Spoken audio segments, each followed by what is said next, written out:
gbogbo àwa ebi ń pa wá gbogbo ìsọ̀wọ́ èmi lọ́kàn pátápátá mo fẹ́ ká bá ara wa sọ gbólóhùn bíi méjì mẹ́ta. à ń tẹ́tù fàájà òsì ó ti tó bí ọjọ́ méjì mẹ́ta tá a ti láǹfààní àti ríra wa kì í ṣe tikú kì í ṣe tàrùn ọ̀nà lọ́pọ̀ lẹ́rùn kọ́lọ̀ Elédùmarè ó ṣàánú gbogbo wa. Well, having said that, lóòótọ́ dàbí ẹni pé ariwo ti ń rọlẹ̀ díẹ̀díẹ̀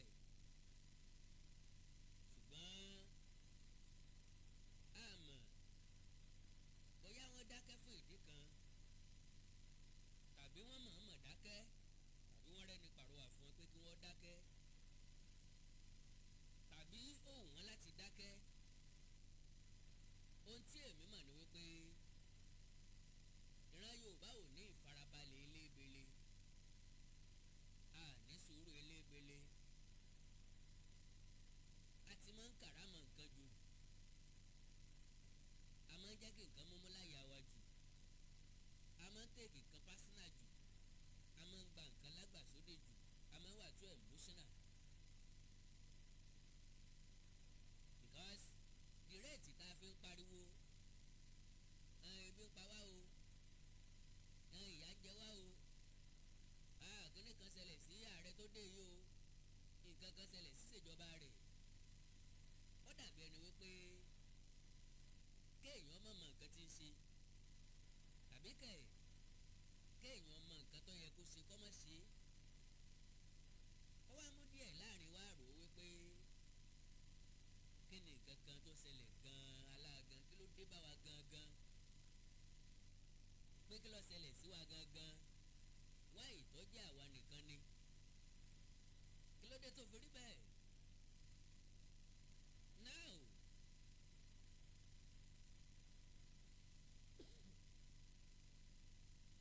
àwọn ará òkè ọya ẹ má bínú o ẹ gbọ́ mi tẹ́lẹ̀tẹ́lẹ̀ oh my god ẹ má bínú ohun tí mo gbìyànjú àti sọ ni wípé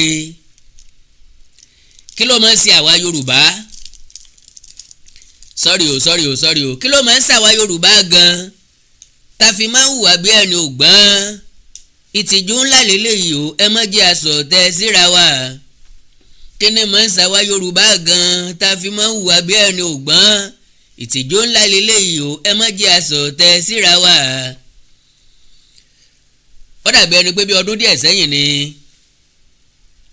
èmi àti Evangelist Johnson lájọ ṣe track yẹn. Now kí ló dé tí àwa Yorùbá ò kí ní sùúrù? Kí ló dé tá a máa ń ṣe bí ẹni tí ò mẹ̀tọ́? Kí ló dé tá a máa ń ṣe bí ẹni tí ò mẹ̀tò? Kí ló dé tó jẹ́ pé ńgbà tí ọ̀rọ̀ bá dọ̀rọ̀ ara wa la máa ń ṣe bí ẹni tí ò ní faradà? Yorùbá lọ wọ́n bọ̀ wọ́n ní àtònímọ̀ ní òtún àtànámànà n tó dé báyìí wá yìí gbogbo wa lọ́jọ́ dé bá kárí ayé ni aṣọ oníṣúgà. Kò sẹ́ni tó ń dìfẹ́ǹdì ẹnìkan, kò sẹ́ni tí ń dìfẹ́ǹdì ìjọba kan, kò sẹ́ni tí ń dìfẹ́ǹdì ààrẹ kan, but reality ò ní wípé kéèyàn tó bínú sí yàn kọ́kọ́ wádìí nípa ẹni yẹn pọ́n rojọ́ lágbájá fún ọ, kọ́kọ́ wádìí ṣé bọ́n ṣe rojọ́ ẹ̀ ló ṣe rí àbọ̀ yàtọ̀ síbẹ̀. Kì í ṣe wípé torí pọ́n sọ pé lágbájá ò dáa tàmẹ̀dùn sùn ìwọ náà ti wá ń bá wọn kígbe pé kò dá lóòótọ́ ntọ́ bá mú ẹ tẹ́ fi sọ pé ọ̀dà ajẹ́ pé kò dá nìyẹn ẹni tí ọ̀dà sẹ́nìkan ò lè dá sẹ́nìkan. Having said that, mi ò fẹ́ gba táìmù yín rárá, mo fẹ́ reflect lórí àwọn nǹkan kan, then mo fẹ́ gbà wá Yorùbá níyànjú. Mo kéré o láti fún alá advice o, ṣùgbọ́n Yorùbá sọ wípé ọmọdé gbọ́n àgbà gbọ́n la ìdálẹ̀ ẹ̀fẹ̀. Ọwọ́ èwe ò tó kẹpẹ, ọwọ́ èwe ò tó pẹpẹ tàgbàlagbà owó akèrèǹgbè. Ohun àgbà bí ọmọdé kọ́mọ́kọ̀ ohun ọmọdé bíi àgbà kọ́mọ́kọ̀ gbogbo wa la ní tá a lè jọ fi múra wa. now ẹ̀kẹ́ tálíkà lè mọ́ tó lẹ̀ láàárọ̀ ìmọ̀ ń tó lẹ̀ lálẹ́. inú mi dùn mo sì fẹ́ràn irú èèyàn tí Ọlọ́run ọba mi dá mi. ìdí tí mo fi ṣe bẹ́ẹ̀ ni wípé kò sábà sí ojú ọ̀nà tí mo ń tọ̀ tí kì í sojú ọ̀nà tó dáa. àwọn èèyàn lè máa rí mi nígbà tí mo bá ń gbabẹ̀ wọ́n lè máa rí mi ó túmọ̀ sí pé wọ́n lè máa fi mí rẹ́rìn-ín wọ́n lè máa fi mí ṣẹlẹ́yà nígbà tí mo bá ń tọ ọ̀nà kan. Yorùbá ní atẹjúmọ́lẹ̀ lọ́mọ tí ń wá àgbà tí ń sáré inú ẹ̀ kan bí ọ̀bá lé nǹkan kan lé. kí n tó yan ojú òpó kan láàyò mo ti tan lẹ́bẹ̀ wò dáadáa mo ti fojú inú wo iwájú ẹ̀ lọ mo sì ti ṣetán láti farada ìdojúkọ tí mo bá ní lójú ọ̀nà ọ̀hún because kò sí ibi tí ẹ̀dá fẹ́ gbàrìn láyé tí ò ní rí ìdojúkọ kankan. àwọn ọ̀jọ̀gbọ́n ní if it does not worth risk it doesn't worth doing at all. bí ó bá ti jẹ mọ́ kéèyàn ó take risk kò sáṣeyọrí ń bẹ̀. now nígbà tí mo fẹ́ tẹ̀lé Bọ́lá Ahmed Tinubu sọ̀rọ̀ nípa Bọ́lá Ahmed Tinubu pé àkíyèsí wa sí Bọ́lá Ahmed Tinubu mo mú oríṣiríṣi point jáde ńgbà yẹn. lóòótọ́ àwọn èèyàn fi Bọ́lá Tinubu ṣe yẹ̀yẹ́ ká tó dìbò lásìkò ìdìbò lẹ́yìn ìdìbò lẹ́yìn tó gbàkóso tó gbé ìkùdà ìṣàkóso ìjọba gẹ́gẹ́ bí ààrẹ orílẹ̀-èdè yìí. well mi ò blame yín o mi ò dẹ̀ bú yín o we only see things differently. ojú táyìn fi wò ó ńlẹ̀ mi ò fi wò ó ibi táyìn ti rí lèmi ò ti rí. Ọlọ́run ọba dẹ̀ dáadáa ó dẹ̀ pín dáa èyí wù mí ò wò ọ́ ni òjò fún alójú kan náà ká fi ríran. èyí wù mí ò wò ọ́ ni kálukú ṣe yan tó fẹ́ láàyò ńlá ṣe yan iṣẹ́ ọ̀tọ̀ọ̀tọ̀ láàyò la ṣe ń wọṣọ ọ̀tọ̀ọ̀tọ̀ la ṣe ń kó bàtà ọ̀tọ̀ọ̀tọ̀ sẹ́sẹ̀. lélẹ̀ tó túmọ̀ sí wípé kálukú wa la níbi ọ̀tọ̀ọ̀tọ̀ tá à ń lọ láwọn àgbà kan ó máa ń jẹ́ pé ibì kan náà là ń lọ ṣùgbọ́n ojú ọ̀nà tá a máa tọ̀ débẹ̀ kò bára mu. àwọn kan lè gbọ̀tún káwọn kan ó gbòsì káwọn kan ó gbàrin káwọn kan ó gbawájú in tó mátà ni pé kí kálukú wa ó débi tá à ń lọ. whatever tó yẹ kó jẹ́ priority wa ó ní ìdàgbàsókè orílẹ̀-èdè Nàìjíríà bí kálukú wa sì fẹ́ rí jẹ rí mu nírọ̀rùn bí wà bàjẹ́ ṣe fẹ́ dínkù bí ètò ààbò wa ṣe fẹ́ dáa bí ètò ọrọ̀ ajé wa ṣe fẹ́ dúró re bí mẹ̀kúnnù ìlú ṣe fẹ́ jẹun ẹ̀mẹ́ta ojúmọ́ pẹ̀lú ìfọ̀kànbalẹ̀ bí àwọn tí wọ́n ti kẹ́kọ̀ọ́ jáde bí wọ́n ó ṣe ríṣẹ́ ìrọ̀rùn ṣe láyọ̀ àtàláfíà bá a ṣe máa láǹfààní láti bọ́ ẹbí wa láti bọ́ ẹnu wa pẹ̀lú ìfọ̀kànbalẹ̀ ńlọ yẹ kó jẹ́ àkọmọ̀nà wa ńlọ yẹ kó jẹ́ ìlépa wa òun náà ló yẹ kó jẹ́ olórí eréṣà wa. now oríṣiríṣi ìjọba ló ti wá tó ti lọ. àwọn èèyàn kan máa ń sọ wípé ká má máa blame ìjọba tó bá kú òun bẹ̀ nígbà táwọn ọ̀jọ̀gbọ́n sọ wípé láti tẹ̀síwájú à ń láti wẹ̀yìn wò because ibi tá à ń lọ níwájú àṣeyọrí wa níwájú ọjẹ́ mọ́ tá a ti ń bábọ̀ lẹ́yìn ní Yorùbá fi sọ wípé bódò bá gbàgbé orísun rẹ̀ yọ ọgbẹ́ ni. ìtumọ̀ eléyìí ò ní pé kò sí bá ṣe péré ajá tá à ní péré kòkò kò sí bí ìjọba kan ṣe dé tá à ní sọ̀rọ̀ nípa ìjọba èyí tó lọ. ìjọba tó dórí àlééfà lè fẹ́ bàṣírí ìjọba tó kù níbẹ̀ látàyè láti bá a. tẹ́lẹ̀tẹ́lẹ̀ àwọn ìjọba tó bá dórí àlééfà wọ́n máa ń probe ìjọba tó kù síwájú wọn. ńgbà tó yá wọ́n ṣe é ní awo nígbàwo nígbàwọ́ báwo ọ̀bá gbàwo nígbàwọ́ àwọ̀ àtẹ àwọ̀ àfàyà. ilé ìtọ́jú ìbànújẹ́ ọkàn fún èèyàn ni pé kì í ṣe lásìkò tí ọmọ Yorùbá débẹ̀ tá a lóore ọ̀fẹ́ gẹ́gẹ́ bí ọmọ Yorùbá wípé a ní ààrẹ tó jẹ́ Yorùbá kì í ṣe táìmù yẹn ló yẹ ká máa complain, kì í ṣe táìmù yẹn ló yẹ ká máa sunkún ebi, kì í ṣe táìmù yẹn ló yẹ ká máa pariwo.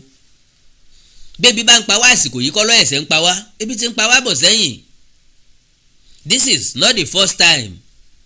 Kọ́lọ̀hún ọba kọjẹ́ ọjẹ́ last time ńlá máa gbàdúrà, because boko òdùn bí ìgbẹ́ni lórí bílú òdùn tó di òrójú kò síbi táàtì rọmọ tálákà tí ó ròde ẹmu, ìrọ̀rùn ogé ni ìrọ̀rùn ẹyẹ. Bí ara ò bá dẹ okùn ara ò lè dẹ adìẹ. N tí mo ń gbìyànjú àti sọ ni wípé kí ló dé tá a bomi sùúrù mu, kí ló dé tá a jáwé jẹun jẹ́jẹ́, kí ló dé tá a ní àtẹ̀mọ́ra díẹ̀, wáì tá a fi ń play sọ́wọ́ àwọn ọ̀tá wa, kí ló dé tá a fa àyè lẹ̀tẹ́já tá a jẹ́ kí wọ́n máa yọ sùn tètè sí ọmọ tiwa lára. Ṣebí Yorùbá lọ́mọ ẹni ò sì dí bẹ̀bẹ̀rẹ̀ kákó lẹ̀kẹ̀ sídìí ọmọ ẹlòmíì. Wọ́n wá ní ó sorí pààlà ó sàtàrí pòóló akọyin sí ìyá ẹni ò gbọ́dọ̀ panilẹ́rìn. Ẹnu ẹni ló ti gba wípé mọ́ mi ò dáa. Bára àtàbá sọ bẹ́ẹ̀ pé yá mi ò dáa, bí n bá lè kú bẹ́ẹ̀ ọmọ àlè ni mí.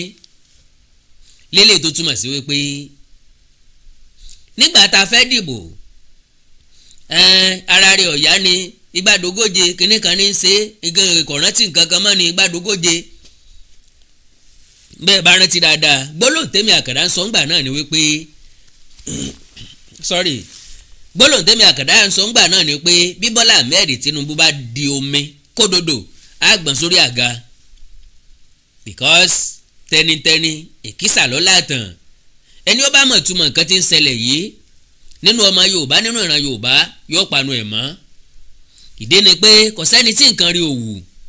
Gbogbo ẹ̀yà tó kù ní Nàìjíríà orí àpèrè yẹn ń wò wọ́n, orí pòsíṣàn yẹn ń wò wọ́n, ibi tí Bọ́lá Tinubu wà yẹn kò dùn mọ́ majority nínú. Well, ọ̀pọ̀lọpọ̀ rí gẹ́gẹ́ bí alátakò. Ìyẹn dẹ̀ ti ń jẹyọ lórí ọ̀rọ̀ àwọn ará òkè ọya. Fẹ̀ǹtọ́ bá jọ lọ́gbọ́n yóò ti mọ̀ wípé ọ̀rọ̀ tó délẹ̀ yìí kì í sọ̀rọ̀ Bọ́lá Ahmed Tinubu, àbí ọ̀rọ̀ tó délẹ̀ yìí kì í sọ̀rọ̀ Nàìjíríà, ọ̀rọ̀ Bọ́lá Tinubu ni. Naturally kò sẹ́ni tó dìbò fún Àkànbí ọmọ olódòdẹ kó tó débẹ̀. Mọ́sìmí gbọ́ àwọn èèyàn ló dìbò fún, ṣùgbọ́n kò ṣeé káǹtì wípé ẹ̀yà kan specifically ló dìbò fún. Ìran Yorùbá ò lè sọ pé àwọn làwọn gbé débẹ̀. Wáì nínú ìpínlẹ̀ 6 kò wọlé nínú ìpínlẹ̀ 2.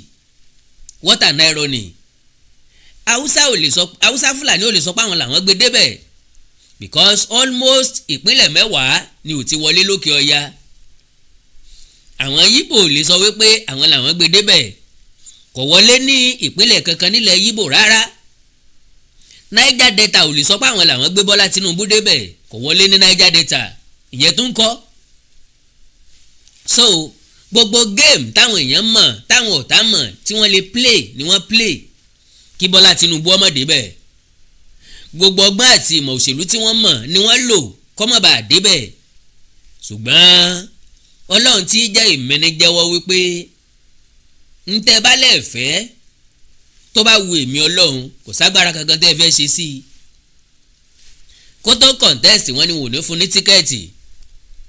Àwọn kan ní bọ́n bá fún tíkẹ́ẹ̀tì àwọn ṣàjáde kúrò nínú ìlú. Wọ́n fún tíkẹ́ẹ̀tì wọn ní òní wọlé primary. Bó bá wọlé primary àwọn ò ní jọmọ Nàìjíríà mọ́. Bọ́lá Tinubu béèrè bí àwàdà pẹ̀lú ogun pẹ̀lú ọ̀tẹ̀ pẹ̀lú ìdìmọ̀lù pẹ̀lú oríṣiríṣi nǹkan ó wọlé primary. Wọ́n ní láéláé ọ̀gàn gba tíkẹ́ẹ̀tì ni kò lè wọlé ìbò ààrẹ. Àkànbí ọmọ olódòdẹ ló wà lórí àlééfà gẹ́gẹ́ bí president Nàìjíríà lọ́wọ́. ẹ má bínú lásìkò yìí ó wà ní Aso Rock, bóyá ń sùn lọ́wọ́ ni bóyá lálejò ni bóyá ń wo situation Nàìjíríà ni, but to the best of my knowledge and between me and you, láàrin èmi pẹ̀lú yín, ẹ̀yin gangan lè sọ wípé elétí gbóǹgbàròyé ni Bọ́lá Ahmed Tinubu. Òwí bẹ́ẹ̀ ṣe bẹ́ẹ̀ ni. Ìdí ni pé mo sọ gbólóhùn kankan tó dìbò.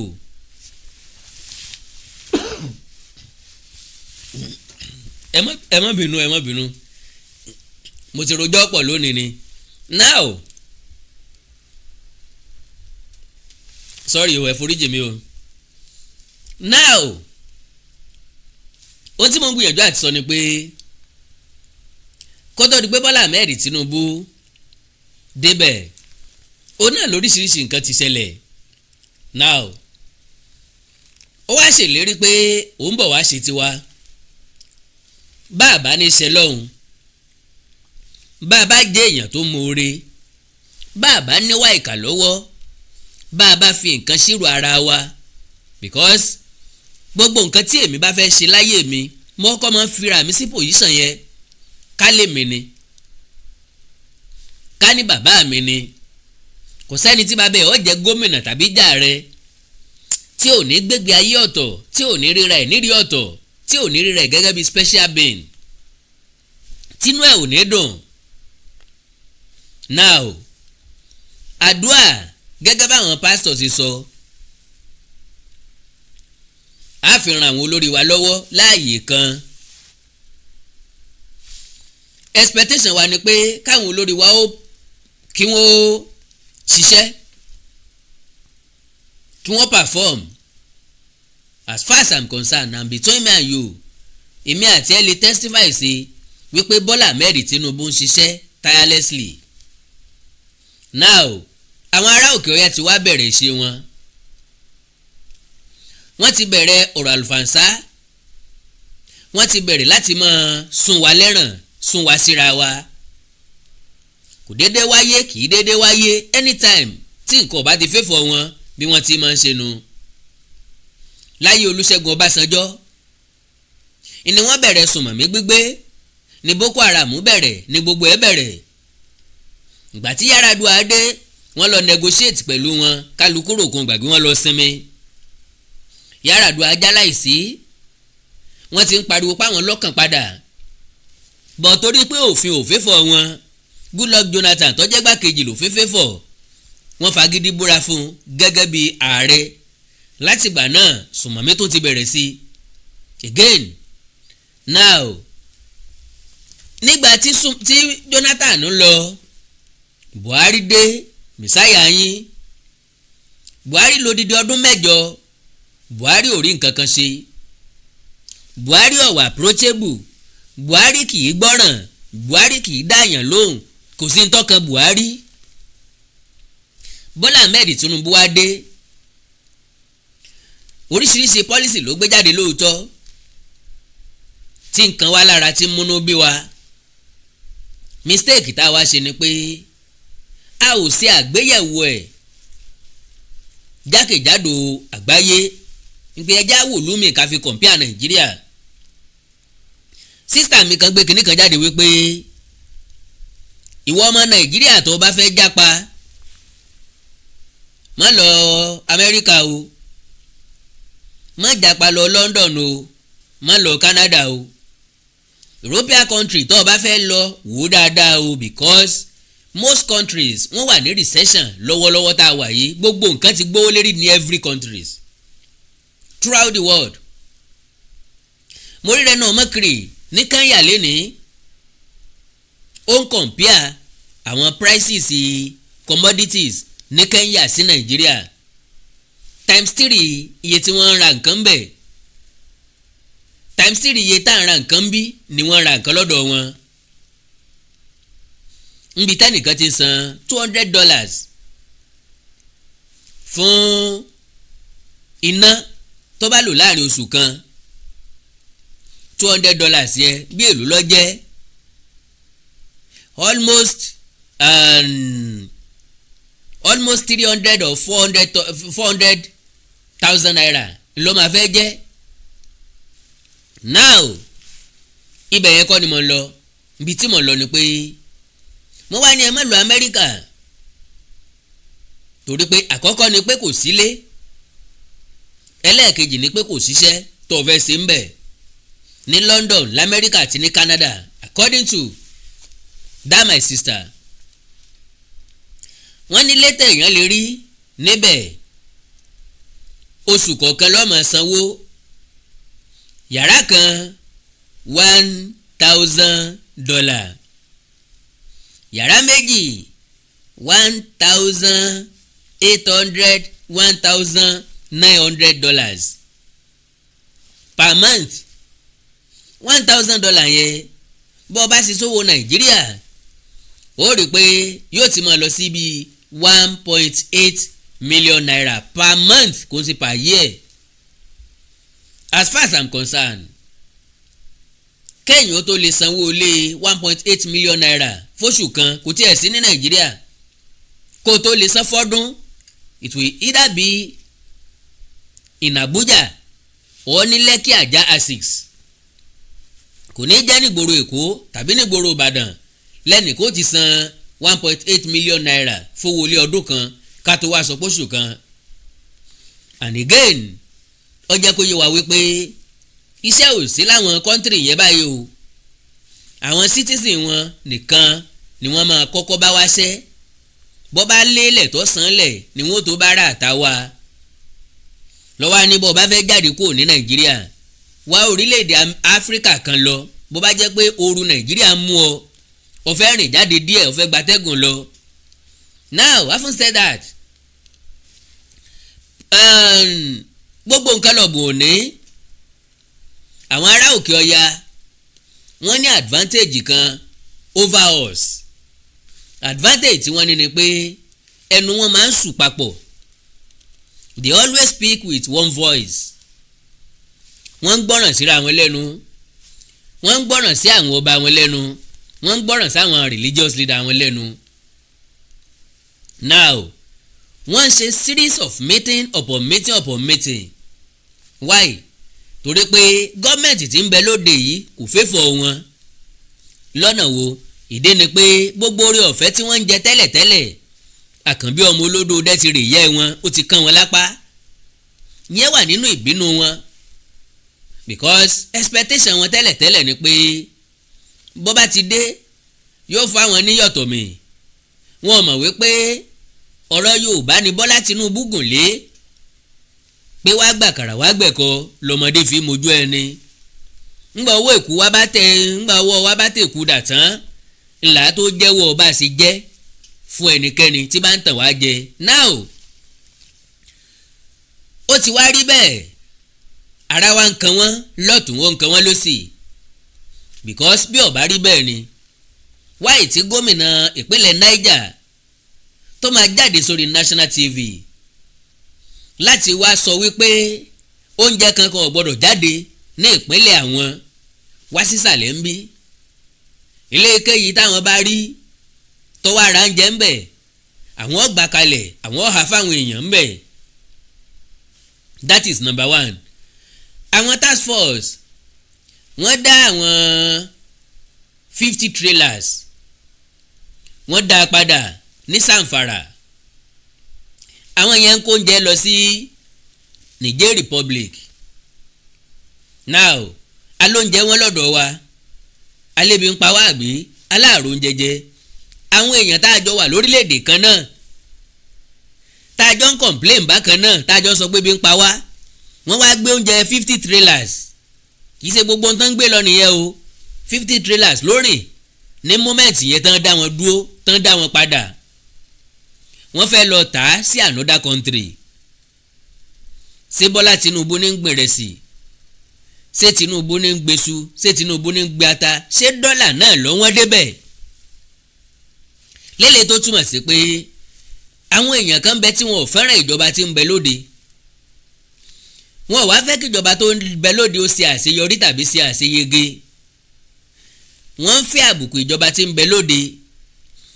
Wọ́n fẹ́ provoke ìjọba tí ń bẹ lóde kí wọ́n lè máa sunkún kólógun ọwọ́ àgbàjọba, kí wọ́n lè máa sunkún pé agbára ìjọba tí ń bẹ lóde ọ̀ká ọ̀rọ̀ Nàìjíríà, kí wọ́n lè máa sunkún pé kí wọ́n jẹ́ kó lọ rí ìrọ̀rùn kúnlé. Wọ́n wá ń sa oríṣiríṣi ipá. Ìkórìíra àwọn ará òkè ọya ó pọ̀ tó bẹ́ẹ̀ gẹ́ débi pé anytime tí agbára bá kò lọ́dọ̀ wọn, wọ́n rí gẹ́gẹ́ bí failure, wọ́n rí gẹ́gẹ́ bí ìbànújẹ́. Because to them, power must not leave the north.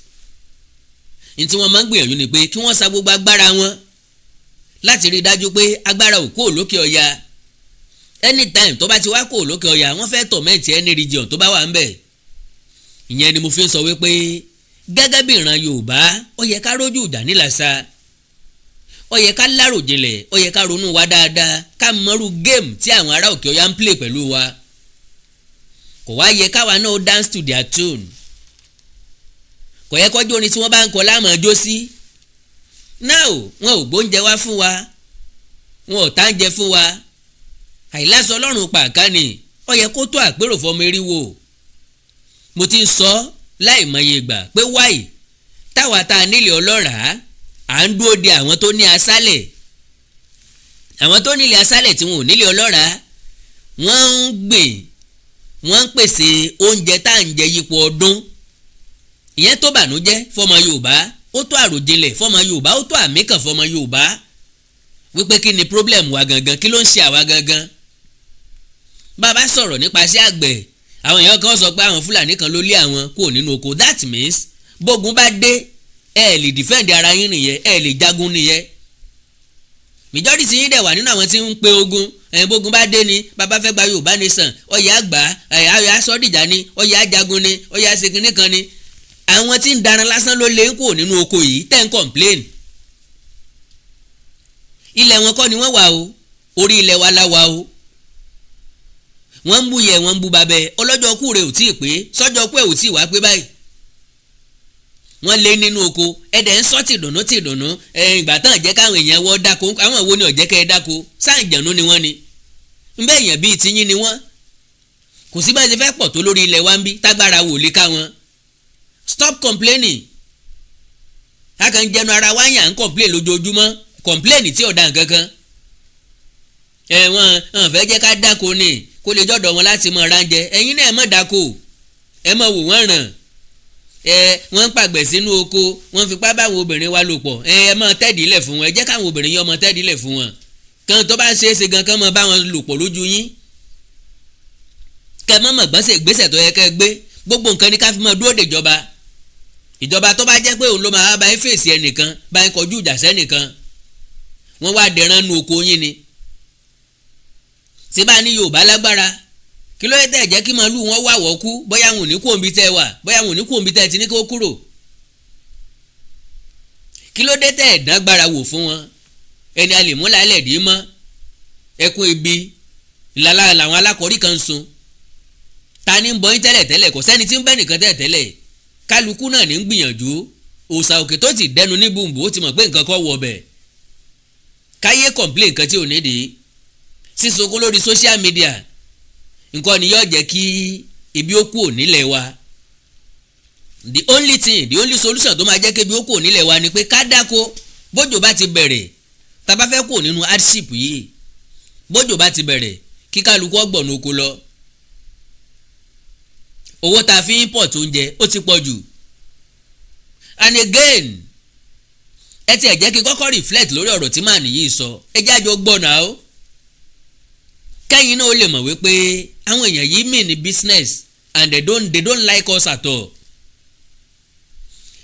wọ́n kàn pariwo wọ́n Nàìjíríà ni my dear brothers and sisters tá a bá fi ṣe mistake tí Bọ́lá Tinubu bá ti kúrò tó bá fi kúrò ńbẹ̀ tá a ti dúró lórí point pé a fẹ́ padà sí regional government wàláì ẹ fẹ́ pé ọlọ́sẹ̀ wá pé kó tọ́ wá kó gbé wá kẹ́ tọ́ wò kò síbi tẹ́nìkan kan lọ àjọ wà ń bẹ̀ ni lóòótọ́ àjọ jẹ mú kò mí ẹ̀ ni because àwọn èèyàn tí mo ń wòye ọ̀lọ́pọ̀lọ́ láti ṣèlú ẹ̀ńtọ́ lọ́pọ̀lọ́ láti ṣèlú wọn fẹ́ jẹ́ kó ṣàṣeyege because lọ́dọ̀ tiwọn wọ́n fẹ́ mọ máwọn èèyàn wọn sìn bí ẹrú forever ni. so bí Bọ́lá Tinubu bá ti wá parí ọdún mẹ́jọ tiẹ̀ nísìnyí ọdún mẹ́jọ ló máa lò má bínú yóò parí yóò sọ ọdún mẹ́jọ tiẹ̀ náà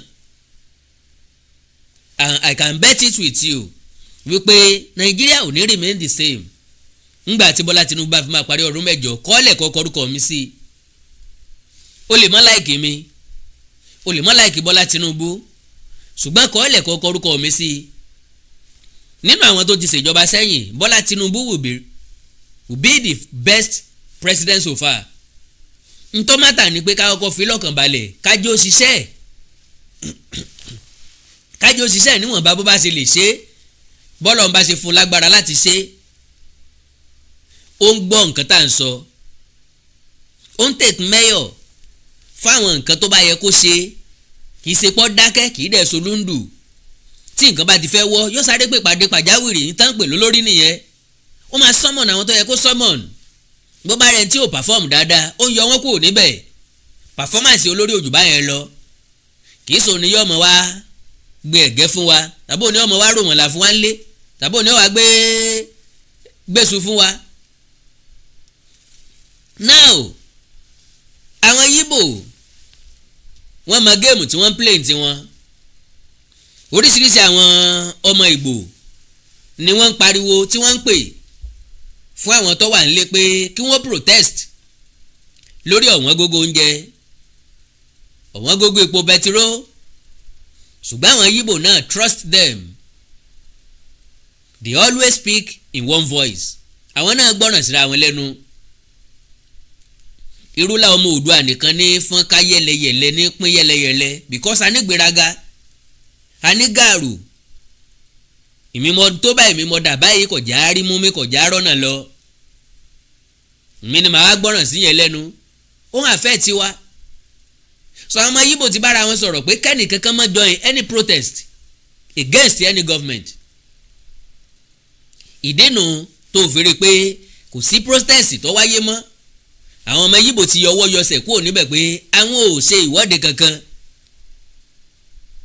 àfi tẹ́ bá rọ́ máa lé wọn tó bá ṣèwọ́de. now kí wàá ló dé tó jẹ́ pé ìran Yorùbá nìkan lọ́gọ̀ tí ọ̀làròjinlẹ̀. àwa la ń sunkún pa fẹ́ protest nìbàdàn. àti mú venue níbi tá a ti máa gbéra protest lórí kíni, protest lórí pé pọ́n àbí tá a ti ń rà á lọ tá a ti gbàgbé pọ́n ti yọ subsidy. because ẹni tó bá sọ pé ìlú ó dùn ó nìkan kọ́ ni yóò jẹ́. bí wọn bá tèkà àwọn step kan a lè gbé ìgbé ayé ìrọ̀rùn lórílẹ̀‐èdè Nàìjíríà. nǹkan ti bàjẹ́ kọjá àfẹnusọ. majority yín dẹ̀ lẹ́mọ̀ ṣùgbọ́n ìkà ni yín. ẹ̀ẹ́dẹ̀ ní sòótọ́ ọ̀rọ̀ well ibẹ̀ yẹn kọ́ ni mò ń lọ pápápá. ẹjá gbọ́ nǹkan tí báànù yìí sọ. wọ́n béèrè lọ́wọ́ ẹ̀ kí ló rí sí ìjọba tí ń bẹ lóde. to me gẹ́gẹ́ bí stateman ọ̀rọ̀ ìrẹ́pọ̀ ló yẹ káwọn tí wọ́n bá ti jẹ́ olórí kí wọ́n máa sọ. ṣùgbọ́n torí pé àwọn Haúsá Fúlàní ò lè mú ìwà wọn mọ́ra kò sí bá ti ṣe bòlò tí ò ní sàyán. bẹ́ẹ̀ bá rójú ẹ̀ gan ẹ ti mọ̀ wípé well ẹ má ti jẹun sọ̀rọ̀. It's not doing at all. It's doing nothing. ó ní gọ́ọ̀mẹ̀ntì ò ṣe The primary gangan. problem is that it doesn't even understand the cause. ó ní It's in denial. ó ní Buhari ọmọ àbí Bọ́lá The Tinubu ọmọ primary kankan cause of nípa what we àṣìjọba. are going through today is the recklessness of this government and this president by suddenly removing fuel subsidy on the day he was inaugurated, without looking at the balance sheet of the country, without consulting, and without knowing what the problems are. Without consulting. tá a bá wò dáadáa consult who.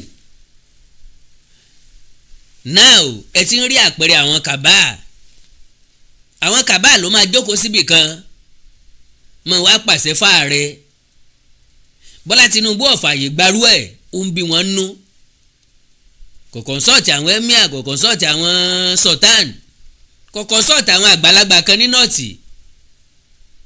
wọ́n máa mọ̀pọ̀ ni godfather tí ò ní godfather ni ìyẹn gangan bí wọ́n ní lọ́tọ̀. consult who as a president bó bá fẹ́ consult kò ní consult àwọn governors lọ, àwọn senate àti house of rep members pẹ̀lú àwọn ministers ẹ̀ pẹ̀lú àwọn executive ẹ̀ àwọn náà dẹ̀ ló ń bá sọ̀rọ̀ ta tó ni kó tó consult.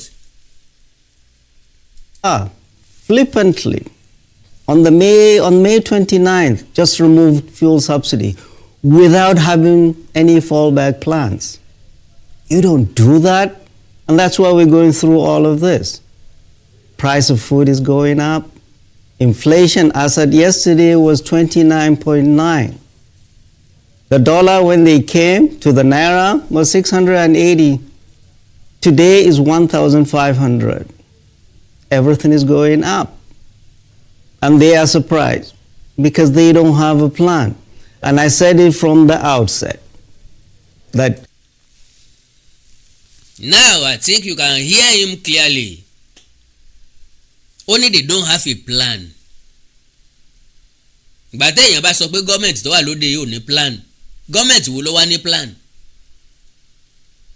For complete 80 years kí ló jẹ jáde lára Buhari gẹ́gẹ́ bíi pé èèyàn tiẹ̀ ní focus, èèyàn ní plan kan? Kí ni tó special? Ìgbésẹ̀ wo ló special tí Muhammadu Buhari gbé tá a fi lè sọ wípé ààrẹ leléyìí? Ọdún 8 Buhari ó dàbí ejò tó kọjá lórí àpáta, ọkàn kọjá lọ lásán within that 8 years without any impact. He left corruption more than how he met it. Insecurity more than how he met it. Gbogbo nǹkan ló bàjẹ́ kọjá bí Buhari ṣe bá, and nobody complain, including you. Odidi ọdún 8 Buhari kí ló sọ? Ǹjẹ́ ẹ lè fèsì ẹ̀? Buhari ò ní WAEC result kó tó dórí àlééfà, wọ́n mú wá bá ń bẹ̀ ni. Bọ́lá Ahmed Tinubu graduate, ẹ wo iye ọjọ́ tẹ́ fi sunkún. Chicago State University. A máa ń jẹ́ kí hatred wa kó hàn síta. Èèyàn mo kórìíra alágbájá, mo dẹ̀ máa fi hàn pé mo kórìíra ẹ̀. It's not done like that. Gẹ́gẹ́ bí èèyàn ẹlẹ́ran ara, bó ló ṣe fẹ́ rí lára ẹ bí èèyàn kan bá kórìíra tiẹ̀ náà. Náà ẹ jẹ́ ká gbọ́ síwájú pápá àpájàre, ẹ jẹ́ ká tètè gbọ́, ẹ jẹ́ á gbọ́ nǹkan tó fẹ́ sọ tán. Mo kàn fẹ́ kẹ́ fi ilẹ̀ ni. In August last year, that Tinubunomics is nothing but a very painful pill for everybody to die, and people are dying. This president started this policy before he even assembling his team. It clearly showed that the president was being advised by shadowy armchair theoretical economists that know little or nothing about the sufferings of our people.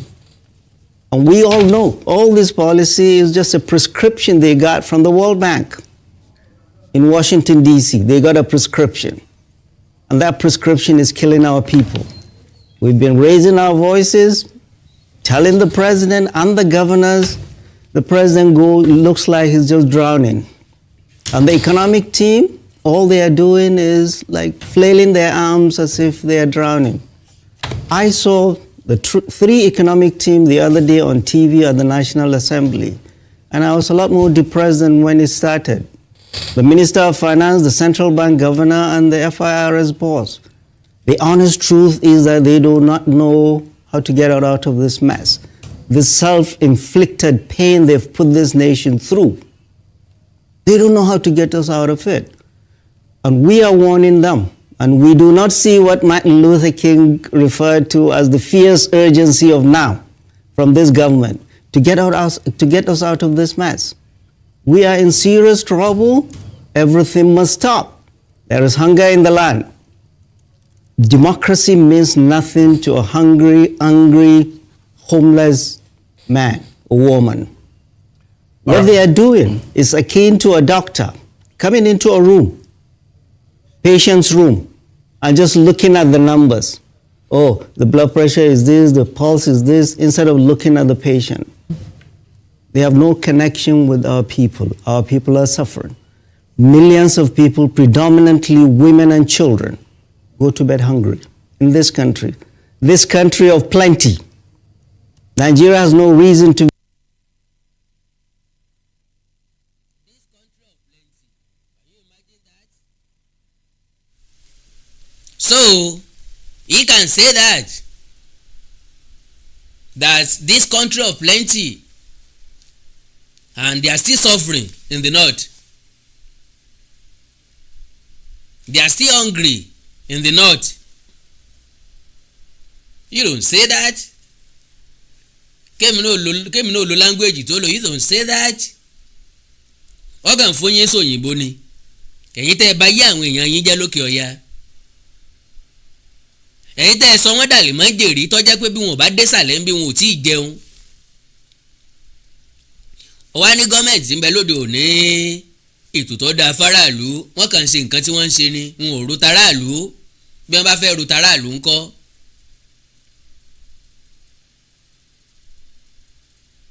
à ń fọ̀ tó ń tilẹ̀kùn à ń fò sí bọ́ ṣòkòtò à ń fẹnu fẹ́nà pa obìnrin láti ìṣètò ń bá fẹ́ ṣe tiẹ̀ ńkọ́. ẹ ti máa rí i pé ìkórìíra hàn nínú ọ̀rọ̀ táwọn ará òkè ọya ń sọ wọn ò fẹ́ràn ẹ̀yà kankan Ọlọ́run gbọ́. We poor. Nigeria is not a poor country, but our wealth is in the hands of a few. And we see that. Even the cost of governance. They are living as if it is 1999. Our people are dying. That is why in the north, we had the voices of our traditional rulers. And they should take it seriously. Can you imagine? Remember when the First Lady visited the Emir of Kano take it seriously. 2 weeks ago? The Emir of Kano told her, go and tell Mr. President that our people are suffering. There is hunger in the land. It was a coded message because if the president does not read the papers, if he does not go through social media, if his advisors would not tell him the truth, the Emir was telling the wife, go and tell Mr. President. As a follow-through, all traditional rulers in the north met in Kaduna 3 days ago, and they came out with a screaming headline all papers took 3 days ago, read by the Sultan of Sokoto. This country is sitting on a keg of gunpowder, and there is nothing more they can do to stop the anger of their people. They've run out of excuses. In the north, our traditional rulers are the last bus stop. When they start talking, leaders need to sit up and listen. Kò sẹ́ni tó rán wọn ṣe tán bá sọ̀rọ̀ wọn kàn fọ̀rọ̀ ṣòfò ni kò sẹ́ni tó rán agbájé lówó babẹ̀ lóògùn fáǹfààní mọ̀lẹ́bí wọn nìkan ni báwọn religious leader ní north bá ń rojọ́ báwọn traditional rulers ní north bá ń rojọ́ wọ́n ń rojọ́ for their own peril wọ́n ń rojọ́ fún life ẹ̀yin tẹ́ wà ní north ni it doesn't concern us. So why can't you take steps by yourselves? Kí ló dé tẹ̀lé gbégbèsè fúnra yín? Kí ló dé tẹ̀lé wọ́nà àbáyọ sí ṣòro yín? Kí ló dé tẹ̀lé pèsè oúnjẹ fáwọn tẹ́bi ń pa? Because as far as I'm concerned, gbogbo àwọn gómìnà tí ń bẹ lórílẹ̀‐èdè Nàìjíríà lówó ti rogún sí lọ́wọ́ ẹ béèrè lọ́wọ́ kí náà fowó yín ṣe. Àbẹ́yìn ọkàn máa wò wọ́n ràn ni. Ọkàn gómìnà balẹ̀ ààrẹ ló wá dáràn. Sáà rẹ ló fẹ́ ṣe nǹkan látọwọ́ ààrẹ fún wa ni. Ìbá ní gómìnà ló súnmọ́ aráàlú ìjọba àbílẹ̀ ló súnmọ́ aráàlú jù ṣùgbọ́n gómìnà ìpínlẹ̀ ní ń jẹ ayé àwọn local government máyé for now. Ẹgbọ́n nǹkan tí màánù yìí sọ délẹ̀. We are in big trouble.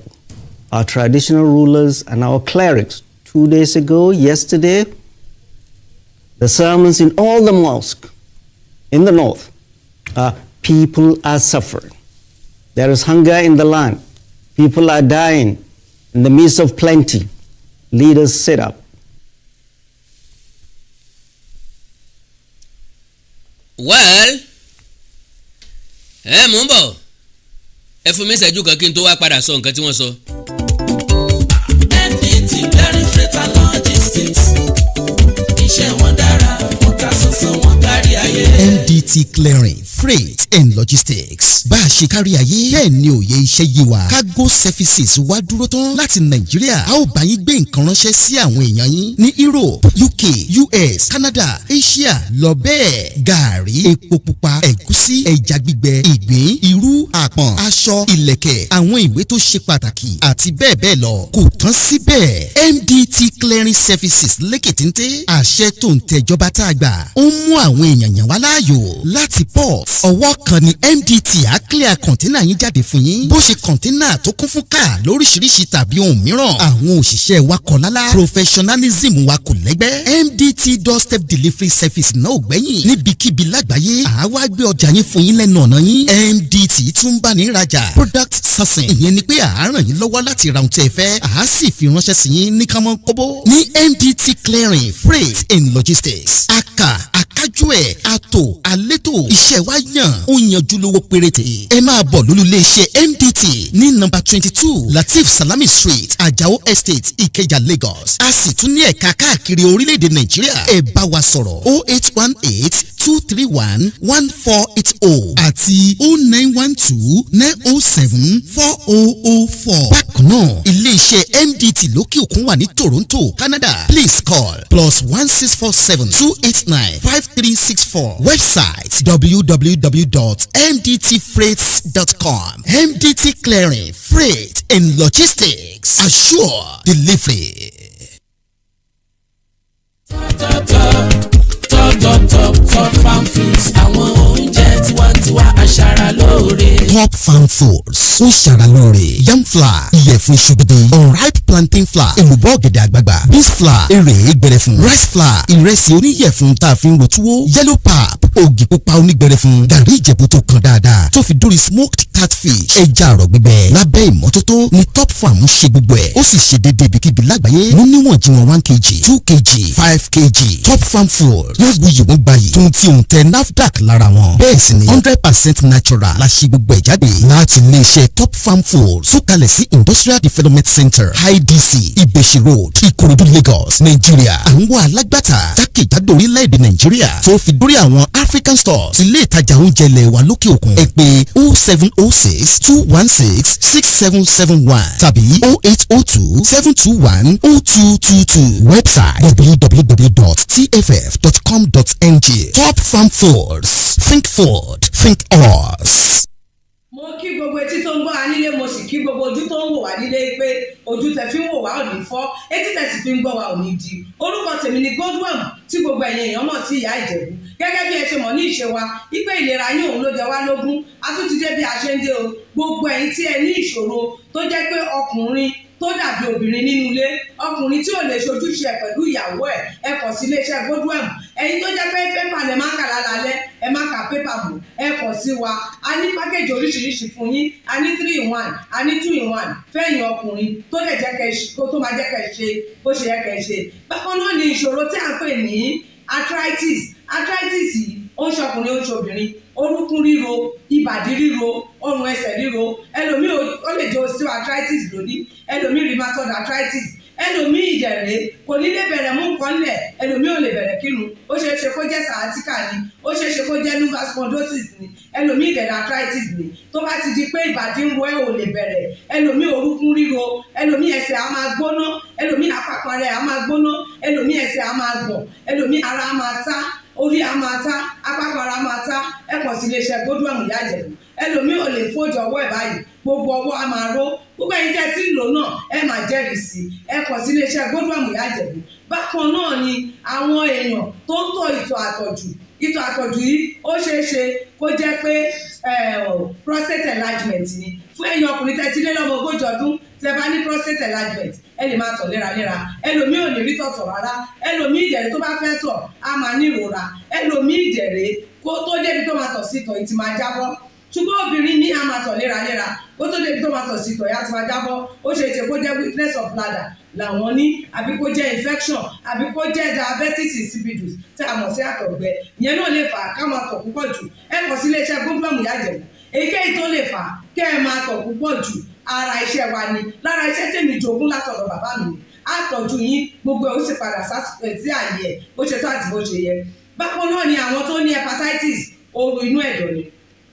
ṣùgbọ́n tí hepatitis bá ti pẹ́ lára ó lè ba ẹ̀dọ̀ jẹ́, ó lè fà á kéèyàn ní enlarged liver, ó dẹ̀ lè fa oríṣiríṣi ìṣòro sí ẹ̀dọ̀ yẹn. ẹlòmíì á máa ní àmì bí kínú máa dùn, bí kójú máa pọ́n, kítọ̀ ẹ̀ máa pọ́n. ẹlòmíì dẹ̀ kò ní rámì rárá, bóyá lọ ṣàyẹ̀wò wá kàn sọ fún pé ó wà positive, ẹ kàn sí wa. ẹlòmíì dẹ̀rẹ̀ ó lè jẹ́ liver cirrhosis lòun ní, èyíkéyìí tí ẹ ó ìbàjẹ́ ẹ kàn sí iléeṣẹ́ Godwin ìyá Ìjẹ̀bú. bí mo ṣe sọ̀rọ̀ ẹ̀yin tẹ́ ní prostate, ó jẹ́ prostate enlargement ni, ó jẹ́ prostate cancer ni, ẹ kàn sí wa. pẹ̀lú ògo Ọlọ́run ẹ ní rí bákan náà mọ́. mo ti sọ fún yín gbogbo ìṣòro yòówù kẹ́ ní ewé àti egbò pọ́nbélé tí àwọn bàbá wa ń lò láyé àtijọ́ tá a ti gbé kalẹ̀ lọ́nà ìgbàlódé tó sì ṣe bẹbẹ lágbára òun là ń lò fún ọmọdé àti àgbà ẹ kàn sí wa ẹ ní kábàámọ̀ pẹ̀ ṣe bẹ́ẹ̀ ẹ̀rọ ìbánisọ̀rọ̀ mi ní 08033034777 08033034777 ẹ bá wà lamẹ́ríkà kẹ́ ẹ wà ní Spain kẹ́ ẹ wà ní UK ibikíbi tẹ́ ẹ bá wà bó jẹ́ Canada ni bó lè jẹ́ Port Harcourt ni bó jẹ́ Abuja ni ibikíbi tẹ́ ẹ bá wà ẹ kàn sí iléeṣẹ́ Godwin Ìyá Ìjẹ̀bú ẹ bá mi sọ̀rọ̀ lórí WhatsApp ẹ lè pè mí ẹ lè fi voice note lẹ̀ ẹ lè fi message lẹ̀ lórí WhatsApp máa dá yín lóhùn bó ṣe tó àti bó ṣe yẹ gbogbo ibi tẹ́ ẹ bá wà lè gbòógì wá máa dé ẹ sì ní kábàámọ̀ pé ẹ kàn sí iléeṣẹ́ Godwin Ìyá Ìjẹ̀bú ẹlòmíì apákan ara ẹ̀ á máa kú kí ló fà tápákan ara fi ń kú ẹ kàn sí wa ẹ máa mọ̀ ẹlòmíì ọrùn àdédé máa steve ẹlòmíì àyà ló máa dùn ẹlòmíì ẹ̀gbẹ́ ló máa dùn ẹlòmíì á máa wúkọ́ ó lè wúkọ́ kókó ti wà lẹ́nu ẹ̀ tipẹ́tipẹ́ tí ò sì ní lọ ẹlòmíì ìdẹ̀rẹ̀ ó máa ní ìṣòro àti breathe in oxygen breathe out carbon dioxide àwa máa ní ìṣòro á máa ní kàtà gbogbo ìgbà kí ló ń fà ó ṣeéṣe kó jẹ́ asthma ni ó ṣeéṣe kó jẹ́ bronchitis ó lè ṣeéṣe kó jẹ́ pneumonia cough ìwọ ní tó bá ti kàn sí wa èyí tó bá jẹ́ nú ẹ̀ ló máa dìtámì irú egbògi tá a lè kẹ́ra láti lè ṣe wa ẹ ṣe mọ̀ mo ti sọ fún yín o ẹ̀rọ ìbánisọ̀rọ̀ wa 08033034777 iléeṣẹ́ Godwin last bus stop yín ni pẹ̀lú agbára Ọlọ́run remember if it is not Godwin it can never be like Godwin. I used to tell you health is something to be treasured. Ire o. Well, láì dènà gbọ́n like I said wípé Professor Usman Yusuf tó sọ̀rọ̀ yẹn níbi ìfọ̀rọ̀wánilẹ́nuwò kan tó wáyé lórí National TV kan torí ẹ̀ ní ó jẹ́ kí n lo fídíò ẹ̀ gan pàṣẹ but interviewer ẹ̀ ó try láti correct impression Usman Yusuf wípé ìjọba tó ló wà clueless yìí gọ́fmẹ̀ntì tó ní ò ṣe nǹkan kan gọ́fmẹ̀ntì tó ní ọmọ bíi ti ń lọ ó ti mú oríṣiríṣi pọ́lísì wá ó dẹ̀ respond sí ariwo àwọn èèyàn sígbe àwọn èèyàn lórí ọ̀nà báwo ni oúnjẹ yóò ṣe carry everybody báwo la ṣe máa ní ànító àti àǹtínsẹ́kù lára ìgbésẹ̀ tó gbé ó náà ní wípé àwọn warehouse tí wọ́n bá lóúnjẹ ṣùgbọ́n tí wọ́n tilẹ̀kùn mọ́ káwọn task force kí wọ́n sì lè irú warehouse yẹn pa oríṣiríṣi warehouse láti gbọ́ pé wọ́n rí tó ń jẹ́ wà nínú ẹ̀ táwọn èèyàn wọ̀nyí ọ̀dẹ̀ gbé síta wípé àwọn fẹ́ tà á níbi tẹ́ ẹ ti máa mọ̀ wípé wọ́n kórìíra ara wọn wọ́n kórìíra Bọ́lá Tinubu wọ́n kórìíra ìjọba wọ́n kórìíra Nàìjíríà because nígbà tí wọ́n bá ti oúnjẹ mọ́lé ẹ já béèrè lọ́wọ́ ara wa pé ta ni wọ́n ń ṣe ta ni wọ́n ń ṣe ta ni wọ́n fìyà jẹ lójú ara wọn so with that òye yé wa wípé wọ́n ń ṣe nǹkan tó wù wọ́n kórílẹ̀-èdè ọmọ bá fararọ kí wọ́n lè mú ambition wọn ṣẹ kí wọ́n lè mú èròǹgbà wọn ṣẹ ṣùgbọ́n kò lè work because àwọn ẹ̀yà tó yẹ kó join wọn ò join wọn ò dẹ̀ lè join wọn ìran Yorùbá ni kó wà very very careful ẹ gbọ́ sáìdì kejì.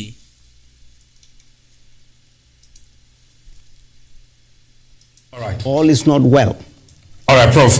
We heard you loud and clear, but I also know that you may not be a very big fan of the president. You probably didn't support his aspiration when he was trying to be the president of Nigeria. Yes. But of course, he's now the president, and you are looking at issues in terms of his policies. Now, you've used the example of the Emir of Kano sending a coded message to the president through his wife, the First Lady. But of course, you are also aware that the predecessor to the Emir of Kano, SLS, Sanusi Lamido Sanusi, has also come in defense of the president, stating clearly that what is happening is not the fault of neither the president nor this administration. Of course. And that the seed for what we are witnessing today was sown during the Buhari administration. It doesn't sound to me like you have any blames whatsoever for the previous administration and what Asiwaju Bola Ahmed Tinubu met on the ground. All I heard you say is that this is a reckless government who is not listening to the yearnings of the people. But this is the same president that has declared emergency on food insecurity. It's the same president that has asked that everything needed to be done in terms of making food available should be done. But up north, you have governors like Bago in Niger, whose answer to what is happening is to say that no truck with food item should be allowed to come down south. But you are putting all the blames on the president without seeming to address the entire issues affecting food insecurity in Nigeria. What else would you like the president and this administration to do? Right, good. Emilio Khan, he's the one who said he could do it. It's his turn. This is not the turn of President Muhammadu Buhari. We spent 8 years criticizing President Muhammadu Buhari. We're tired. And I honestly don't want to even hear his name. He has messed this country up. And you, President Bola Ahmed Tinubu, said, "It's Emilio Khan, it's my turn. I can do it." There is a saying. So, tí Buhari bá mess up country for the ọdún mẹ́jọ. So, to you, somebody can just fix it within 7 or 8 months. That is too much to ask for. Ẹnìkan ti bà gbogbo nǹkan jẹ́ for the ọdún mẹ́jọ, and you can confess to that.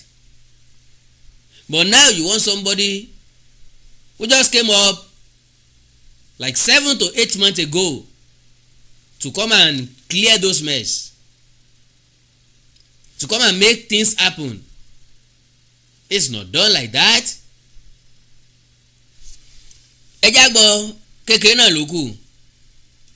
The leaders have forfeited the right to make any excuses. It's your turn.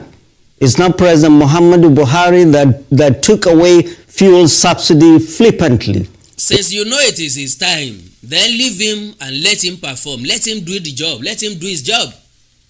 Stop complaining. Stop making excuses. Stop attacking him. Let him have rest of mind to perform his duty. The guy is doing well. Let him continue his job. You said it that this is not the time of Muhammadu Buhari, and so shall it be.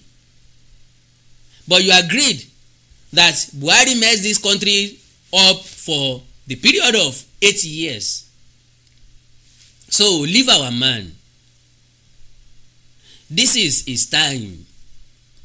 Let him enjoy his time. Let him do his job.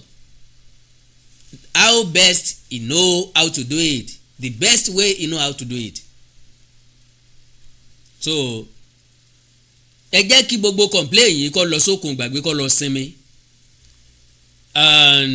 Má bínú o, ìwọ tó ń sunkún èmi lọ́kàn tó ń sunkún ebi, mi ò sọ pé kó má pariwo mọ́ mi, dẹ̀ sọ pé kó dákẹ́. Ṣùgbọ́n mo mọ̀ pé ní back of your mind èrè ọkàn máa sọ fún ọ wípé ẹni ọ̀dẹ̀ kọjá yẹ ẹni dẹ̀ ń ṣèwọ̀nba nǹkan tó lè ṣe.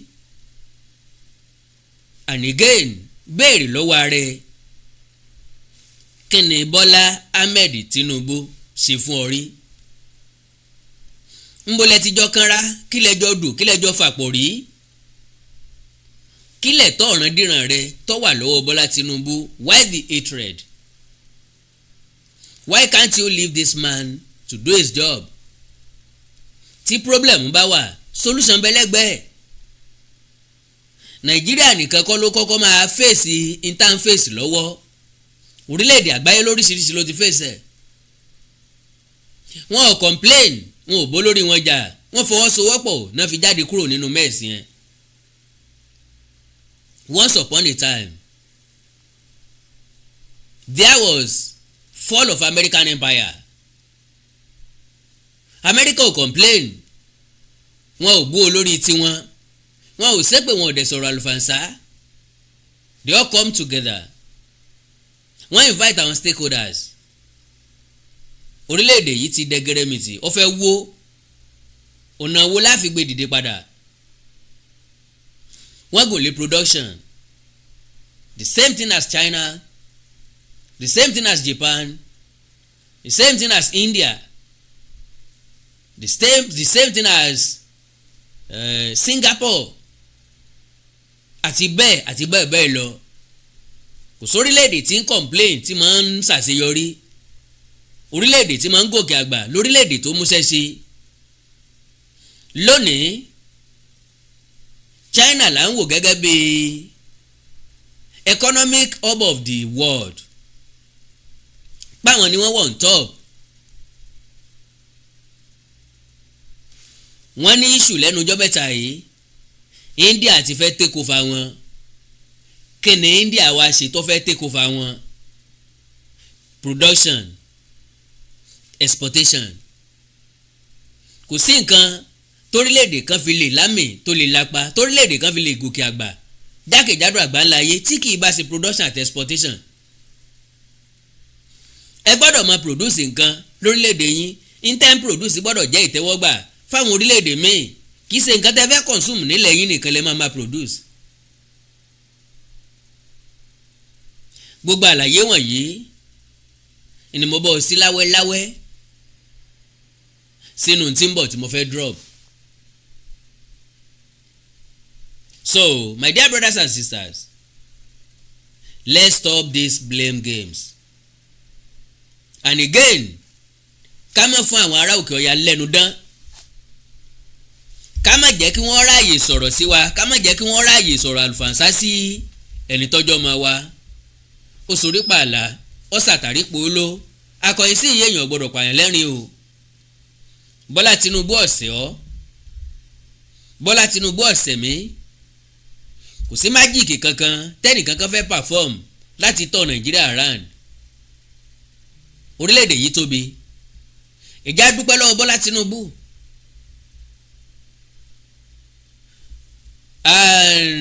Bill láti create state police ó ti lọ sí another reading ní Senate now, lélẹ̀ tó túmọ̀ sí pé wọ́n máa fọwọ́ sí i. And let me tell you this, bọ́n bá ti fọwọ́ sí i, ìyẹn túmọ̀ sí wípé gradually we are going back to regional government, because tí state kọ̀ọ̀kan bá ti ní ọlọ́pàá tiẹ̀, ó ti túmọ̀ sí wípé state kọ̀ọ̀kan ti ní agbófinró tiẹ̀. With that, gradually by gradually bá sì padà sí regional government nìyẹn. Bọ́ bá jẹ́ yẹn ni Bọ́lá Ahmed Tinubu lè rí ṣe fún wa nínú ọpẹ́ lọ́wọ́, because tó bá fi lè kúrò níbẹ̀, kọ sílẹ̀ kọ́kọ́ orúkọ mi sí, kò tún sẹ́ni tí yóò tún ṣe mọ́. So ni mo sọ wípé instead tá fi máa ṣe pé, because bọ́ bá ń gbàdúrà ikú sí pé kó kú, rántí pé dáàdì ẹ̀kọ́ ló wà nípò kejì o, dáàdì ẹ̀kọ́ ni igbákejì rẹ̀, dáàdì ẹ̀kọ́ ló máa jà rẹ o. Tó bá ń gbàdúrà wípé kọ́ mọ̀ rí ṣe, rántí pé àkó tí Yorùbá la wà yìí kò ń ṣe táìmù Bọ́lá Tinubu. Àwọn yẹn sunkún èmi lọ́kàn, èmi lọ́kàn, ó lóun lọ́kàn, ó dẹ̀ gbọ́dọ̀ ṣe, ó dẹ̀ lóun máa ṣe, kí ló dé tí ò fi wá ṣe? ẹ̀ ló sà, ẹ̀ ló mọ̀. Àkó Bọ́lá Tinubu kọ́ lílé, àkó fámìlì rẹ̀ kọ́, àsìkò tí Yorùbá ni kó tó kàn yín. Ó tó máa tó bí after yóò tún fẹ́ẹ̀ lé lógún ọdún kó tó kàn ìpadà sẹ́yìn nìkan wọ́n dáyé fún ni. So after 16 years tọ́básanjọ́ kú òun bẹ̀ ló tó bọ́ sọ́wọ́ Yorùbá padà. ṣe wá rò pé after another 16 years ó tún bọ́ sọ́wọ́ ọmọ Yorùbá dey play my fan. So ẹja tẹ̀ jẹ́jẹ́ bébí bá ń pa ọ́ ìbí ń pa mí bí nǹkan bá wọ́n lọ́dọ̀ yín ó wọ́n lọ́dọ̀ wa. ṣùgbọ́n tí n bá ti ń lọ sóko ìwọ náà mọ́kọ́ àtàdá kò já lọ sóko. ọ̀nà àbáyọ kan kò sí sóúnjẹ tó wọ́n. dó gọ́ọ̀mẹ̀ntì ti ń sapá wọn o pé kóúnjẹ ó lè dọ̀pọ̀ short time solution ni o kò ń ṣe long time o. ẹnìkan sọ̀rọ̀ bí ọjọ́ mélòó kan sẹ́yìn ọ̀nà ẹ̀gbà táwọn ará òkè ọ̀yà sọ pé àwọn ògbóúnjẹ wá sísàlẹ̀ mọ́ káwa náà stop ká mọ̀ gbépo lọ fún wọn mo ní sáà kò rí bẹ́ẹ̀. epo tá à ń sọ yìí general business ni national business ni ó yàtọ̀ sí iṣu tí mo gbìn níbi tó bá wù mí mo lè ta sùn mí sí o ó yàtọ̀ sẹ́wà àti pákí tí mo gbìn ibi tó bá wù mí mo lè tajà mí sí kò bára wọn lọ àní gbépo fún wọn kò bára wọn lọ náà epo ìṣe tèmi àjọ ni gbogbo wa ni.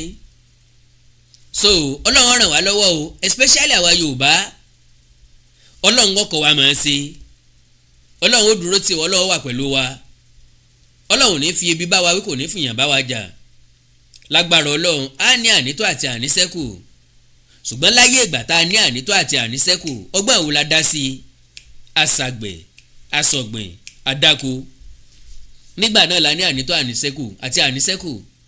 ìran Yorùbá kì í tọrọ jẹ ọmọ fúnnifúnni ni wá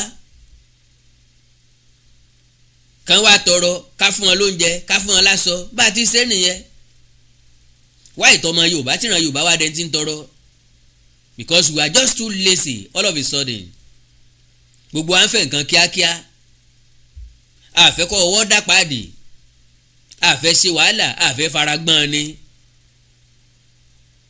àfẹ́ kí nǹkan gún wa lẹ́sẹ̀ àfẹ́ kí nǹkan jẹ wá àfẹ́ kẹfẹ́ ọjẹ wá àfẹ́ kí mìíràn ọjẹ wá àfẹ́ kí fífẹ́ ọjẹ wá àfẹ́ kí àmúkùrú ọjẹ wá àfẹ́ kí irú ọjẹ wá àfẹ́ mọ̀ dán láwọ̀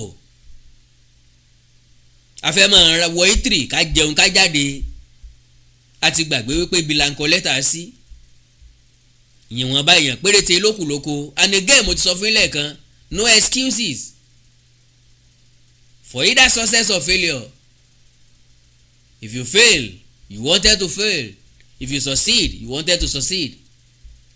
ẹ̀yin àwọn kan ní ọ̀jẹ́ ká dóko bàbá ńláàárọ̀ ni ọ̀fẹ́ dáko ni. because wọ́n bá lé ọ lóko tí wọn ò jẹ́ kó o dénú oko tẹ́bi wá ń pa ọ́. Yorùbá ní ntọ́ bá fẹ́ gbóúnjẹ lẹ́nu ẹni ẹ̀mí ẹni ló fẹ́ gbà kí ló dé tó kú bẹ́ẹ̀. ọ̀rọ̀ díẹ̀ tó fọlọ́gbọ́n lọ́wọ́ sànù gbogbo ẹ láìkẹ́ follow page mi lórí Facebook bí wọn bá ti sọ̀rọ̀ ju o bọ́rọ̀ mi ò bá bí ọ nínú o torí pé o tọrọ a máa kóró bí n bá ti sọ̀rọ̀ jù ẹ láìkì kẹ́ follow page mi lórí Facebook ẹ subscribe sí YouTube channel mi and again project rédíò mi ẹ má bínú bí ọ̀rọ̀ mi ò bá lè fún ọ jù bí ò bá lè sí ọ jù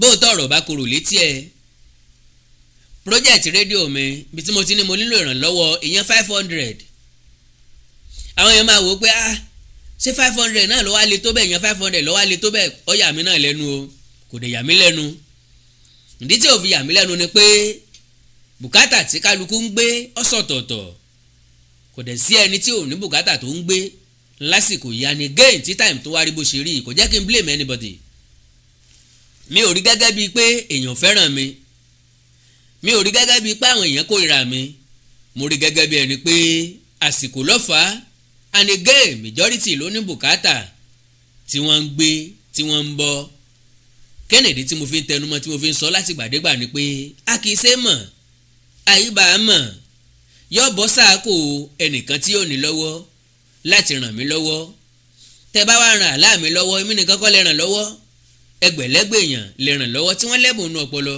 láti ní platform tí wọ́n ti exhibit talent wọn àánú Olódùmarè ò ní fi ń sílẹ̀ o ọlọ́run ó pèsè fún yín, ọlọ́run ó ṣàánú yín kẹ́yìn náà ó lè ṣàánú mi.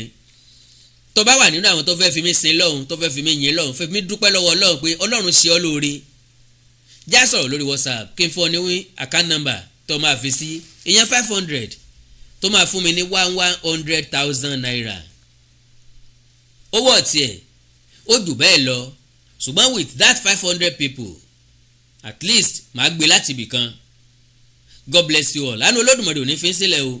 ẹ like ẹ follow page mi lórí Facebook Awikonko TV àti Awikonko TV live. ẹ subscribe sí YouTube channel mi Awikonko TV àti Awikonko TV live. bẹ́ẹ̀ bá ní nǹkan pàtàkì tẹ́ fẹ́ kájọ sọ ẹ já sọ̀rọ̀ lórí WhatsApp nìkan +234 904 851 9362. èdè àti àṣà Yorùbá ò ní wọ mi, orílẹ̀-èdè Yorùbá ò ní dàrú, ìlú ẹnìkọ̀ọ̀kan wa yóò tòrò mìnìmìnì. àjùwà ṣe o. God bless you all. bye gàrí o. ẹ̀yin èèyàn mi lórí TikTok ẹ fún mi gift o, ọlọ́run ó ṣàánú gbogbo wa. Jésù Olúwa wa tẹ̀gbìr Allahu Akbar. bye bàbá yìí bye gàrí o. ó dàárọ̀ òrùn de la máa sùn o.